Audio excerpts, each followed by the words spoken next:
अगर कोई बंदा हमें बताएगा तो हम उसको अच्छा इनाम देंगे। सात वाला घर की कुंडी लगाई, ऊपर लगाई। फिरोजपुरी मेरे पास बड़े अच्छे थे। मेरे पास नीले कमक्कर थे, मेरे पास स्लेटी कमक्कर थे, तमाम दिन कबूतर थे, गोल्डन थे, रामपुरी थे। 10-12 लाख का एक कबूतर देते। तो बिल्कुल रफ सा आइडिया लगाया 30 लाख का, क्योंकि कम से कम रेट पे। तो मैंने कहा अगर किसी को पसंद आए तो एक कबूतर लाख में।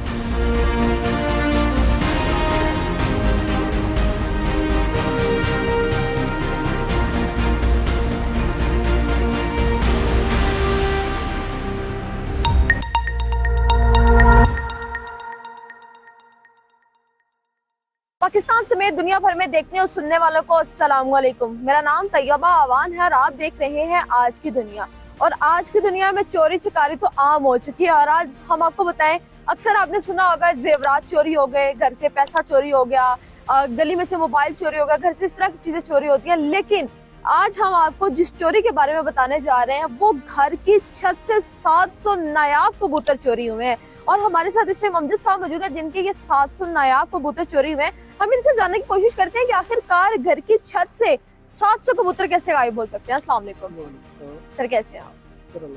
सर, पहला सवाल तो हमारा ये बनता है कि आपकी छत है और आपने पूरा एक सेक्शन अपने कबूतरों को दिया हुआ है, तो इस सेक्शन से 700 कबूतर एकदम कैसे गायब हो सकते हैं? बस ये कुछ उस दिन 19 तारीख का ये वाकया, रात को 3-4 बजे कोई नामा लोग आए हैं। लोग थे भी ज्यादा और थे भी प्रोफेशनल।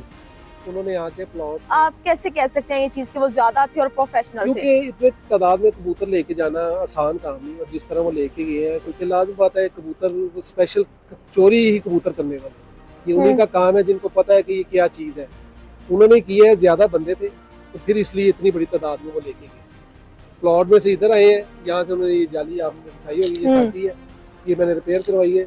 यहाँ से आए हैं और उनके बंदों ने आके हमारे सारे केज जो है ना, तकरीबन 10 के करीब है, ये केज सब खाली कर दिए हैं। और हमारे नायाब नस्ल के कीमती कबूतर थे, जिसमें तकरीबन हर अच्छी नस्ल का कबूतर मेरे पास था। आपके कबूतरों से पहले कभी किसी और कबूतरबाज के कबूतर चोरी हुए हैं? बड़े हुए हैं, अभी भी ये चूंग में 1 करोड़ रुपए के किसी के कबूतर चोरी हुए हैं। हालांकि उनकी तो सिक्योरिटी है और ये चोर प्रोफेशनल होते हैं और ये ले भी जाते हैं। अगर सिक्योरिटी है बड़ी, ये देखिए आपके सामने कितनी कितनी ऊंची दीवारें की हुई है, उसके बावजूद ले गए। 23 साल से नहीं वाकया हुआ था, मगर हो गया।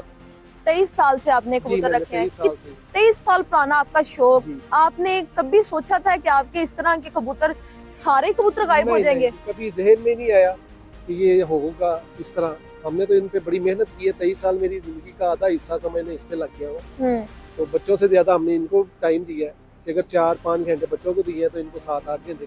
कितनी तादाद में कबूतर थे? कबूतर मेरे पास पहले तो बहुत ज्यादा थे, फिर आहिस्ता आहिस्ता हम इनको अच्छे बनाते बनाते कम कर रहे थे। अभी भी मेरे पास तकरीबन कोई 750-800 के करीब कबूतर थे। अब वो बच्चे कुछ छोड़ गए जो उनके काम के नहीं थे, बाकी वो तकरीबन जोड़े सारे मेरे लेके। अच्छा सर, मुझे ये बताइएगा कि आपने कुछ सीसीटीवी कैमरा, उसकी सिक्योरिटी का इंतजाम, क्योंकि अगर आपने इतने नायाब कबूतर रखे थे तो आपको इन चीजों का इंतजाम मेरा ख्याल होगा। नहीं, सिक्योरिटी ये अब हमने शौक करना था ऊपर छत पे, क्योंकि टाइम देते हैं फिर बच्चों को भी, तो इनको शौक करने के लिए अब हमने कैमरे भी लगवाने थे और सारा कुछ करना था। मगर वो हैपन है, ऐसा हो गया, हमारी तो जहन में भी नहीं था कि ये ऐसा कोई काम हो। आपके सामने देखे कहा भी ऊपर जंगले किए, इनको फलांगना मुश्किल है, मगर अब उन्होंने काट के आगे, तो इसमें तो अब कोई जोर नहीं, या हमारी किस्मत ऐसी थी उस दिन। इसके बारे में पूरा प्लान बनाया गया होगा मेरा ख्याल है कि कहाँ से प्लॉट से उन्होंने आना है, फिर ये सारी चीजें उन्होंने देखी होंगी, ये जाली काटी होगी। तो ये सब कुछ आपको क्या लगता है कितने देर से हो रहा था? कौन राइकी कर रहा था? कम से कम वो हो सकता है वो कई दिन आते रहे हो। जिस दिन धुंध ज्यादा थी उसी दिन ज्यादा धुंध पड़ी, उसी दिन धुंध का फायदा उन्होंने उठाया और वो आ गई। आपको कैसे पता नहीं चला? काफी लोग आए होंगे, यहाँ पे शोर शराबा हुआ होगा, जाली काटने की आवाज है, कुछ ना कुछ तो हुआ होगा। वो प्रोफेशनल थे, हमें तो पूरी आहट भी हो ऊपर तो पता चल जाता है, मगर उनका वो आए चोरी करने थे। तो अगर उन्होंने 7 वाले घर की कुंडी लगाई, ऊपर लगाई, तो वो बड़े आराम, कुंडियां लगा दी, कुंडियां लगाई दोनों छतों की, कोई ऊपर ना आ जाए। अचानक आएगा तो हम भाग तो सकेंगे। अगर हमें आहट होती तो हम ऊपर तो जरूर आते। रूटीन के मुताबिक सुबह 6:30 बजे जब ऊपर आया, उन्हें दरवाजा खोला तो दरवाजा खुला ही नहीं, ऊपर से लॉक था। फिर 7 वालों के घर गया, इन्हें कहा कि ये जरा खोले ऊपर, इन्होंने खोला तो इनका भी लॉक था। फिर टेरेस से इस भाई को एक चढ़ाया ऊपर, वो भी इसी रास्ते से आके उसने ये सारा खोला। तो फिर हमें ऊपर आए तो देखा कुछ नहीं। ऊपर जब आपने आकर देखा बिल्कुल कुछ भी नहीं, कोई एक कबूतर, एक दो जो किसी खाने में रह गए, यहाँ वो थक गए लेके जाते जाते। इतने कबूतर कैसे लेके गए होंगे? यहाँ हमारे ऊपर तोड़े पड़े थे, उनमें डाले। यहाँ से उन्होंने शिफ्ट किए हैं, कुंडियां लगा के नीचे दिए, वहाँ उन्होंने किसी पिंजरों में शिफ्ट किए। क्योंकि कबूतर कीमती थे, अगर वो तोड़ों में रखते तो वो मर जाते सारे। किस नस्ल के मेरे कबूतर पास थे? तकरीबन हर अच्छी नस्ल का था। फिरोजपुरी मेरे पास बड़े अच्छे थे, मेरे पास नीले कमगर थे, मेरे पास स्लेटी कमगर थे, तमामदीन कबूतर थे, गोल्डन थे, रामपुरी थे। मेरे कितनी पास मालियत होगी से- इनकी? अगर देखें शौकीन हजरात तो एक एक कबूतर जिनके नाम है, हमारी छत का तो इतना नाम नहीं ना, मगर हमने 23 साल से बनाई है नस्लें इसकी, जिनका नाम है वो तो 10-12 लाख का एक कबूतर देते हैं, जिनके नाम है। चेयरमैन साहब हो गए, ये सफी साहब हो गए, ये तो इनको पसंद आ जाए कबूतर। शौकीन को तो फिर पता है ना जिसको कि ये कबूतर क्या है। ये कबूतर का शौक आपके सारे ख्वाब ले डूबा, आपका एक जिंदगी का हिस्सा ले गए, चोर ले गए, आपको कोई नहीं पता चला वो कौन थे, और कबूतर मिलने की कोई आस नहीं, उम्मीद आस आपको? तो इसलिए कोई नहीं अभी लगाई क्योंकि 5-6 दिन के बाद FIR सिर्फ एक कटी है, उसके बाद आज तक पुलिस ने ना कोई राब्ता किया है ना पूछा है। पुलिस तो कोई मदद नहीं कर कुछ रही भी आपकी? नहीं किया ही नहीं, बस ऐसे तो जहाँ आप खड़ी हैं यही SHO साहब SI साहब देख के गए हैं, यही जैसे आपने लोकेशन देखी है देख के गए हैं, और उन्होंने अपने दोस्तों से मशवरा किया कबूतरबाजों से कि यार इतने कबूतर हो सकते हैं चोरी या कीमती हो सकते हैं। उन्होंने कहा हाँ जी, ये तो इससे भी ज्यादा ले जाते हैं। तो फिर उन्होंने कहा चलो इसका पर्चा काट। कहा जाता है कि आप वीडियोस बनवाने के लिए टिकटॉकर्स को बड़ी इजाजत देते थे यहाँ पर आने के लिए। दोस्त वगैरह कई आते थे, उनके साथ जो भी आता था हमने तो कहा अभी ठीक है बना ले, हमें हमारे तो जहन में भी नहीं था ऐसी कोई चीज। क्या कभी ये किसी पे शक होता है आपको कि वो शख्स ऐसा कर? 23 साल से मेरे पास लोग आ रहे हैं, मैं किसी का नाम तो नहीं ले सकता। तो बस जिसने भी किया था वो कुछ जानने वाला ही होगा, लाजमी बात है, जिसको कबूतरों का पता है कि इनके पास वाफिर मिकदार में अच्छे कबूतर हैं, तो इसलिए उसने ये काम किया। और हमारी जिंदगी, क्योंकि मेरा अब सर्कल भी इन्हीं से चल रहा था, क्योंकि कुछ सेल परचेज कर देते थे, जो महंगाई का दौर है इनके दाने का और ये बच्चे कुच्चे, तो बस इसी। हम अगर बात करते हैं इस टाइम टोटल आपके 700-750 कबूतर गायब हुए हैं, इनकी टोटल मालियत की अगर हम बात करें ह्यूज अमाउंट की। हमने तो बिल्कुल रास्ता आइडिया लगाया 30 लाख का, क्योंकि कम से कम रेट पे, नहीं तो मैंने कहा अगर किसी को पसंद आए तो एक कबूतर लाख मिले।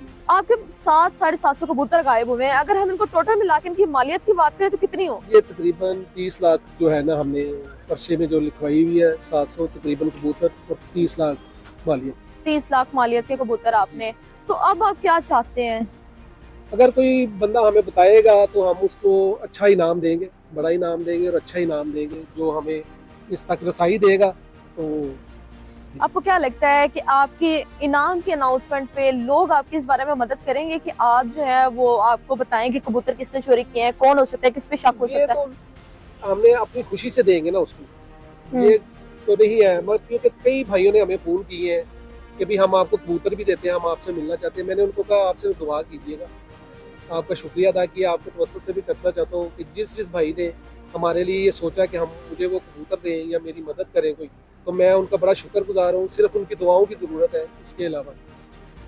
व्यूअर्स, आज हमारे साथ अमजद साहब मौजूद थे जिनकी 30 लाख की मालियत के कबूतर इनकी घर की छत से गायब हो जाते हैं। ये पूरी छत खाली हो जाती है। ये वो छत है जहां पर नायाब कबूतर पाए जाते थे, हर टाइम चहल पहल रहती थी, कबूतरों की आवाज रहती थी। लेकिन चोरों ने चोरी करते हुए ये नहीं सोचा कि किसी घर की हम रोजी रोटी को लेकर जा रहे हैं। जैसे कि इनका मुताबिक इन्होंने कहा कि मैं इससे अब कमा रहा था, इसी से मैं खाना खा रहा था और इसी से घर चला रहा था, क्योंकि आजकल जितनी महंगाई हो चुकी है आप सबके सामने है। इस तरह के कई लोग जो आपके घर में आकर आपके घर के माहौल का अंदाजा लगाते हैं और देखते हैं कि आपकी डेली एक्टिविटीज क्या है, उसके बाद इस तरह की चोरियों को सर अंजाम देते हैं। प्रोग्राम कैसा लगा लाजमी बताएं। इसी के साथ अपनी मेजबान तैयबा अवान को दें इजाजत। अल्लाह हाफिज।